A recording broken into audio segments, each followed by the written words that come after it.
We have this paradoxical situation with Airbus where you have the demand, customers are there, airlines want their new fuel-efficient airplanes. I have a backlog of 8,600 planes, so that's 10 years of production ahead of them that Airbus have. So they have the demand. Their main competitor is struggling, they have their own issue at Boeing. But the problem really for Airbus is getting those planes out fast enough with all the quality controls, of course, and just getting those planes out. And one of the issues they have is that they have a myriad of small suppliers, thousands of them that they're working with, and they're really trying to bring them along and trying to ramp up the production. They've been struggling. Looking at the list of suppliers on the website, it's 415 pages long of the number of companies that they work with. So they had to work with all these, and they've been struggling on that since the pandemic. So they had this target of around 800 planes being delivered this year. They downgraded it to 770 for this year because of the supply chain issues. For context, they delivered 735 planes last year. So we're far from the records that we saw before the pandemic. There were 817 planes in 2019, but they haven't managed to come back to those levels just yet. They say particularly on engines, they're having some issues. In particular, they said the CEO yesterday saying it has deteriorated significantly over the past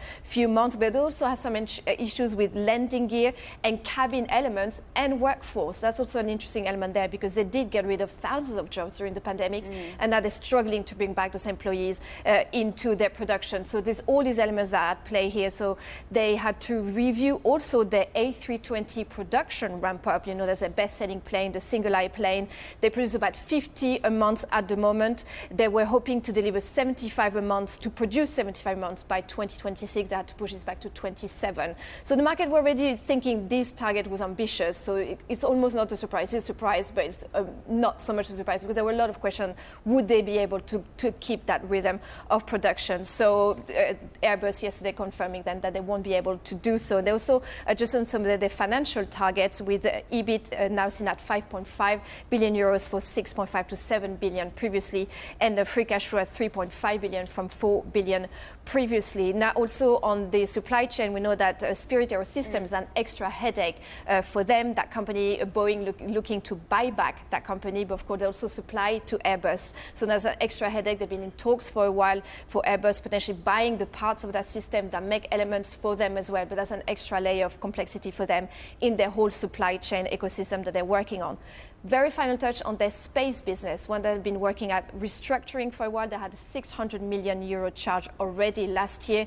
They work on specific satellite programs that they're revamping. We know they're facing the competition of companies like SpaceX, for example. So they're working on restructuring the whole unit there. They had an extra 900 million charge for that they announced just last night as well. So a lot of things at play. But again, very interesting situation there with Airbus, where we know that medium long term, there is a demand, people travel, airlines want new planes. The problem for them is getting those planes out fast enough, and they're still struggling. And actually, that's where I was going to go, because in the wake of all the problems that Boeing was facing, Airbus came out as, this is likely to be the winner out of all the problems that Boeing is facing. Ultimately, that's not actually the case, exactly because they cannot deliver on that demand. Yeah. And they had said that, to be fair to them. They say, look, what's happening at our main competitor is bad news for the whole ecosystem. A lot of suppliers work for both companies, and if the uncertainty that the difficulties that Boeing bring to the whole ecosystem are bad for us as well. And they've been talking about this message repeatedly, and certainly here again, maybe they have won a few customers here and there, potential orders, but certainly the supply chain issue is very much there for the whole industry.